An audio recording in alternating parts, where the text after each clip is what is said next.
सावर रे मना भाग 4. स्वरा त्या डायरीच्या विचारातच आहे. तिला मागचं सर्व काही आठवतच आहे. पहिले न मी तुला, तू मला न पाहिले, ना कळे कधी कुठे मन वेडे गुंतले. स्वरा FM या सुंदर प्रेमळ गाण्यात तिच्या फोनवाल्याला आठवत होती. आणि बाहेरच नैनाजी चंद्रकांत यांच्याशी नुसतीच बोलायला म्हणून आलेली होती. तीच बोलता बोलता सहज खिडकीत लक्ष गेलं तिचं, तर आपल्या स्वरा मॅडम गालातल्या गालात हसत होत्या, तेही आपल्या लांबलचक वेणीसोबत खेळत. हिला काय झालं, अशी काय एकटीच हसत आहे? कुछ तो गडबड है दया, ती मनातच आपले अकलेचे घोडे लावत होती. चंद्रकांत तिच्याशी काहीतरी बोलतच होते. काका 1 मिनिट, मी आलोच, असं बोलून नैना त्यांच्या घरात गेली आणि स्वराच्या बाजूला जाऊन उभी राहिली होती आणि स्वराच्या चेहऱ्यांकडे आणि मग रेडिओकडे पाहिले. गाण्याचे बोल होते, पाहिलेस तू तुला आरशात ज्या क्षणी. या बोलांवर स्वराने खिडकीच्या बाजूला ठेवलेल्या आरशात स्वतःला पाहिले आणि पुन्हा लाजू लागले. तिला जराही कल्पना नव्हती की तिच्या बाजूला नैना येऊन उभी राहिलेली आहे म्हणून. आता हळूहळू नैनाला काहीतरी क्लिक होत चाललेलंच होतं. रूप देखणे बघून नयनही सुखावते, ना कळे कधी कुठे मन वेडे गुंतले. या बोलांवर स्वराने चक्क आरशांमध्ये बघतच दोन्ही हात चेहऱ्यांवर ठेवले होते. आता नैनाला पक्की खात्री झाली होती की मॅडमच्या मनात कोणीतरी एंट्री नक्कीच केलेली आहे. मग काय, नैनाने तिला तसंच लाजत ठेवलं आणि माझ्यापासून लपवून ठेवलं काय? या आविर्भावात नंदी बैलांसारखी मान हलवत, तिचे हावभाव बघतच तिच्याशी नंतर बोलू असा विचार करत ती घराबाहेर पडली होती. गाणं संपलं होतं. स्वरा तिच्या स्वप्नरांजनात हरवलेलीच होती व तिच्या आवरायला निघून गेली. त्याच रात्री चंद्रकांत खाली त्यांच्या मित्रांसोबत गप्पा मारत बसलेले होते. स्वरा सोफ्यावर बसून बाबांच्या मेडिसिन चेक करून हिशोब मांडत होती. काय करतेस, नैना तिच्या जवळ येत बोलली होती. स्वरा म्हणाली, ये ना, बस ग. बाबांच्या मेडिसिन गोळ्या बघत होते ग. या महिन्यात त्यांचं चेकअप आहे ना, बघू डॉक्टर काय बोलतात ते. स्वरा काहीतरी विचार करत बोलत होती. नैना म्हणाली, अच्छा, मग बिझी आहेस तर मग मी जाते. नैना नंतर येऊ असा विचार करून बोललीच होती. स्वरा म्हणाली, अगं नाही, बस झालेलं आहे माझं, मी तुझ्याकडेच येणार होते. तुझ्या इंटरव्ह्यूचं काय झालं ते सांग आधी. स्वरा सर्व आवरतच बोलत होती आणि नैनाच्या हाताला धरून तिला बाजूला बसवायला सांगत होती. नैना म्हणाली, 2 दिवसांनी समजेलच ग. नैनाच्या डोक्यात वेगळेच विचार चालू होते आणि लवकरच ते विचार बाहेर पडणारच होते. ते सोड, कॅफेमध्ये सर्व कसं चाललेलं आहे ग तुझं? व्यवस्थित ना? तू सर्व शिकली असशीलच ना? स्वरा म्हणाली, हो ग, एकदम मस्त आहे. अशोक सर खूप चांगले आहेत आणि स्टॉप पण समजून घेतो ग मला. त्यात रिया पण खूप छान आहे, फक्त मॅनेजर सोडून. स्वरा सर्व आठवत सांगत होती. नैना म्हणाली, अच्छा, मग अजून कोण आहे जे तुला आवडतं? नैना तिच्याकडून काहीतरी काढून घेण्याचा प्रयत्न करत होती. स्वरा म्हणाली, अजून कोण आवडणार, सर्व ठीकच आहे. स्वरा सहज बोलली होती. नैना म्हणाली, असं जे कोणीतरी तुला खूप आवडत असेल, ज्याचा विचार करून तू एकटीच गालातल्या गालात हसतेस. आजूबाजूला काय चाललेलं आहे हेही तू विसरतेस. नैना तुला बोलण्यात बरोबर सगळं काढून घेतच होती आणि झालंही तसंच. अगं कुठं, अजून मी त्याला बघितलं सुद्धा नाही, फक्त त्यांचा आवाजच आठवतो नुसतं मला. तुला सांगू नैना, तो सारखा माझ्या. स्वरा म्हणाली. स्वरा पुढं बोलतच होती की तिला काहीतरी क्लिक झालं.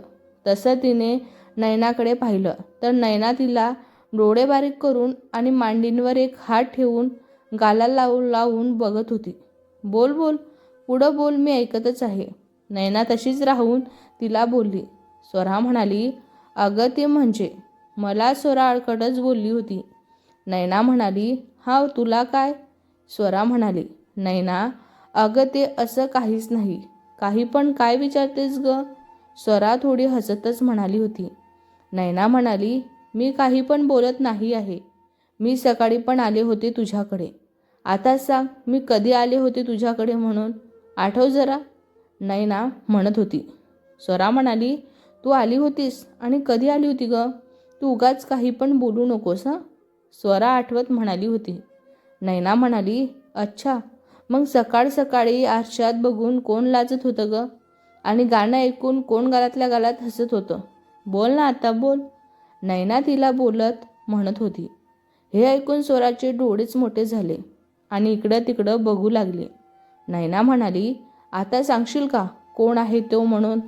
नैना डायरेक्टली तिला विचारूनच टाकलं होतं. स्वरा म्हणाली, नैना, मला खरंच कळत नाही ग मला काय होतंय ते म्हणून. पण जेव्हापासून त्याचा आवाज ऐकल्यानं मी, तेव्हापासून तो आवाज नुसता कानावर वाजत असतो. स्वरा पुन्हा त्याच्या आवाजाच्या डोहात हरवत म्हणाली होती. असं वाटतं तो आवाज माझ्या अवतीभोवतीच आहे. तो कसा असेल, तो कसा दिसत असेल, हेच माझ्या मनात सारखं येत राहतं ग. स्वरा नैनाचा हात पकडत म्हणाली होती. नैना म्हणाली, एक मिनिट, म्हणजे तुला हे म्हणायचं आहे की तू फक्त त्याचा आवाज ऐकलेला आहे का? आणि तो कोण आहे हे तुला काहीच माहिती नाही? नैना काहीशी शॉक होतच म्हणाली होती. त्यावर स्वराने फक्त होकार मारती मान हलवली. स्वरा म्हणाली, पण नैना, मला हे काय होतंय ग काहीच कळत नाही. का त्याचा आवाज मी विसरू शकत नाही ग? खूप ओढ वाटते ग त्या आवाजांची. स्वरा थोडी उदास होत म्हणाली होती. नैना म्हणाली, अगं वेडाबाई, तुला अजून पण समजलं नाही का? तू त्या आवाजाच्या प्रेमात पडलेली आहेस म्हणून. हे ऐकून स्वरा तिच्याकडे प्रश्नार्थक आणि थोडी लाजत हसत बघायला लागली होती. स्वरा म्हणाली, खरंच नैना, आवाजात पण प्रेम असतं का ग? नैना म्हणाली, हो, आणि आता तो कोण आहे ते आपण शोधून काढूया. नैना स्वरासाठी खुश होत म्हणाली होती.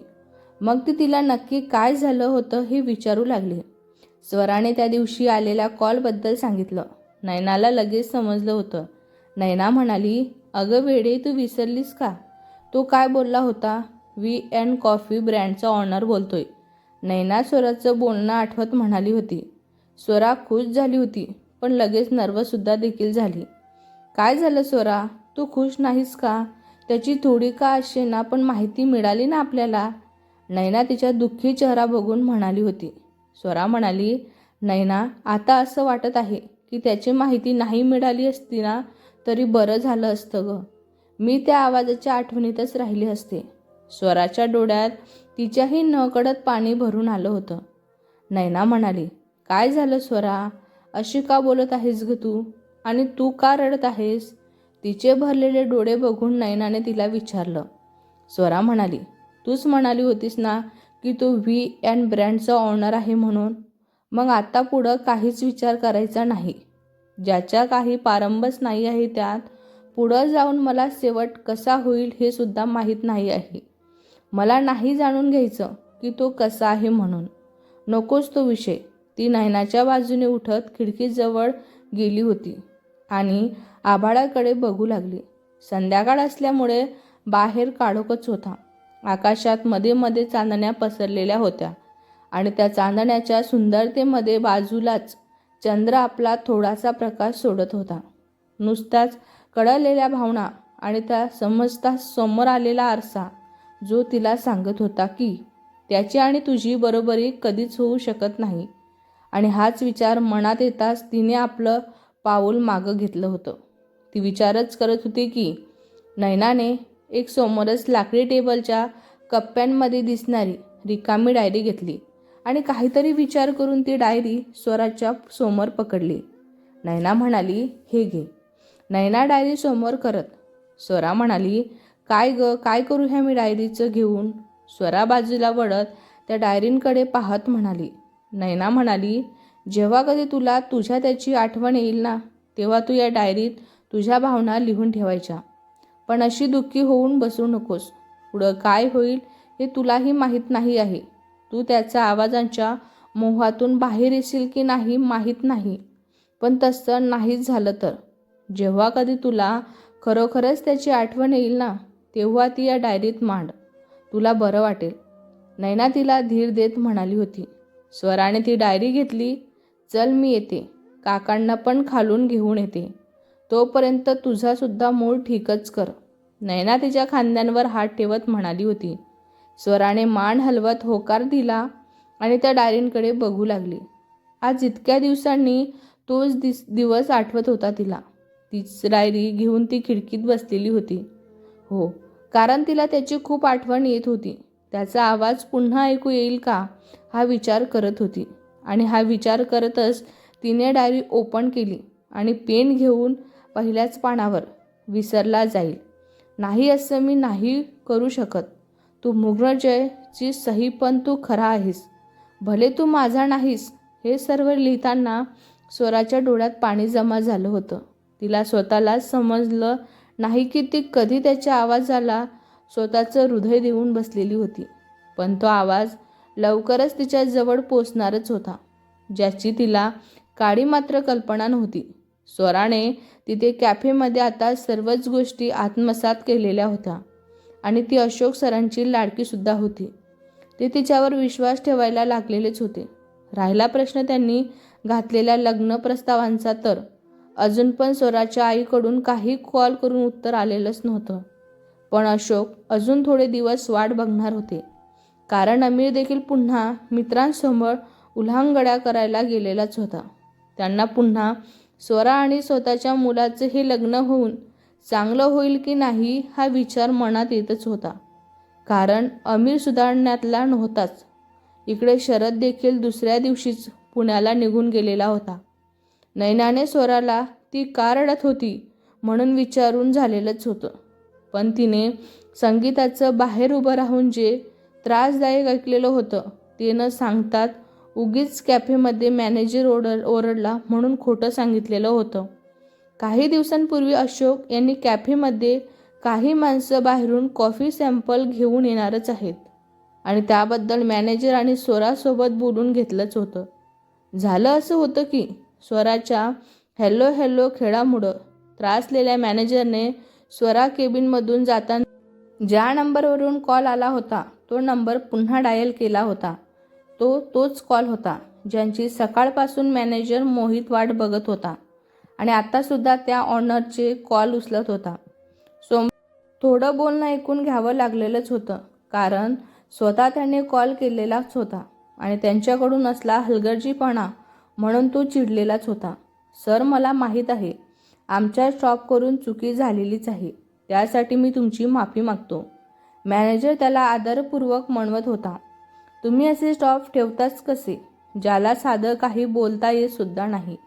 आमच्या कॉफी ब्रँडचं तुम्ही असला स्टॉप करून गेटसमोर सर्व्हिंग करणार आहात का, ज्याला साधं कॉलवर समोरच्याची ओळख अभिनंदन करता येतच नाही? मी ऐकूनच आहे तुमच्या कॅफेची चर्चा. तुम्हाला एक ॲडवाईस देतो. त्या दिवशी जो कोणी स्टॉप कॉलवर होता ना, त्याला आत्ताच्या आत्ता दुसऱ्या डिपार्टमेंटला पाठवून द्या. याचं कॅफेचं भलं होईल. तो ताळताळ सर्व एक एक करून मॅनेजरला सुणवत होता. बिचारा मॅनेजर ऐकण्याव्यतिरिक्त काहीच करू शकत नव्हता, पण मनातच स्वराला 1000 शिव्या देऊन झालेल्या होत्या त्याला. हो सर, नक्की. तुम्ही दिलेली ॲडवाईस मी लक्षातच ठेवील. पण सर, तुमची माणसं सॅम्पल घेऊन येतच असतील ना? पण सर प्लीज, तुम्हीही स्वतः एकदा आमच्या कॅफेला भेट द्यावी ही रिक्वेस्ट आम्ही करतो तुम्हाला. मॅनेजर अगदी रिक्वेस्ट करतच म्हणाला. मी प्रयत्न करील मिस्टर अशोक. यांना माझा निरोप द्या की थोड्या दिवसात माझी काही माणसं सॅम्पल घेऊन येतीलच, पण त्याचसोबत ते तुमच्या कॅफेमधली स्वच्छता, सर्व्हिस आणि स्टॉप यांचा देखील मागावा घेतीलच. आणि त्यावरच डिपेंड असेल की आमची कॉफी आम्ही तुमच्यापर्यंत पोचू की नाही म्हणून. त्यानुसारच ऑर्डर घेतल्या जातील. समोरून त्यांचं बोलणं झालं. Okay sir, no problem. तुमची टीमला येण्याअगोदर इन्फॉर्म करायला सांगा प्लीज. मॅनेजर शांतपणे बोलला होता. त्याने होकार देऊन अजून काही बोलायचं आहे का असं ठहराव आणतच म्हणाला होता. No sir, thank you sir. Bye, good everything sir. Manager त्याचा कॉल आवाज ऐकून बाय करत त्याने फोन ठेवला. ही गोष्ट होऊन आज 10-12 दिवस झालेलेच होते कर्नाटकमध्ये. इकडे पार्थ वस्तीतून आपल्या बंगल्याच्या दिशेने चालत होता. मागून त्याचं शेपूट होतंच, अर्थात संदीप. पार्थ, तू काय मस्त शकल लढवलीस ना. संदीप बडबड करतच पार्थसोबत चालत होता. पार्थ शांतपणे पुढं चालत होता. नंदा त्याच्या पुढं होत्याच. संदीप म्हणाला, पण पार्थ, जर त्या भटक भवानीने तुझ्या मळ्याची खरोखर छाटणी करून दाखवली तर तू काय करणार आहेस रे? संदीप नको ती बडबड करतच होता. नंदा म्हणाली, तसं झालं तर संदीप, मी तुझं लग्न त्या भटक भवानी सोबतच लावेल. नंदा थांबत त्याला मागे वळून त्याच्या तोडक्या मोडक्या मराठीत बोलल्या होत्या. पार्थ म्हणाला, बिचारा संदीप, अम्मा काय बोलली हे न समजून घेताच. पार्थ, अम्मा काय बोलतेस ग? तसा पार्थ गालात हसत चालतच त्याच्या चेहऱ्याकडे बघत होता. ती तुझं लग्न अण्णाच्या मुलीसोबत लावतच बोलत होती. संदीप म्हणाला, अम्मा तू माझं लग्न तिच्याशी लावलंस तर मी तुझं सिक्रेट पार्थला सांगणार. संदीप नंदाच्या बाजूला चालत बोलत होता. संदीपचं बोलणं ऐकून पार्थने भुया आकसून आधी संदीपकडे मग नंदाकडे पाहिलं आणि नंदा संदीपला. तू आताच चल, तुला चांगलंच बघते मी, या लोकमध्ये बघतच होत्या. आपण कोणती माती खाल्ली हे संदीपला लगेच समजलेलंच होतं. पार्थ म्हणाला, कसलं सिक्रेट? पार्थ बंगल्याच्या गेटपर्यंत आला होता आणि त्याने संदीपच्या खांद्यांवर हात ठेवून त्याला थांबवून विचारले होते. बंगल्याच्या गार्डने जो अर्धा तास दरवाजा उघडा होता तो उघडाच राहिला. तशा नंद्या मागे त्या दोघांना बघत आत निघून गेल्या.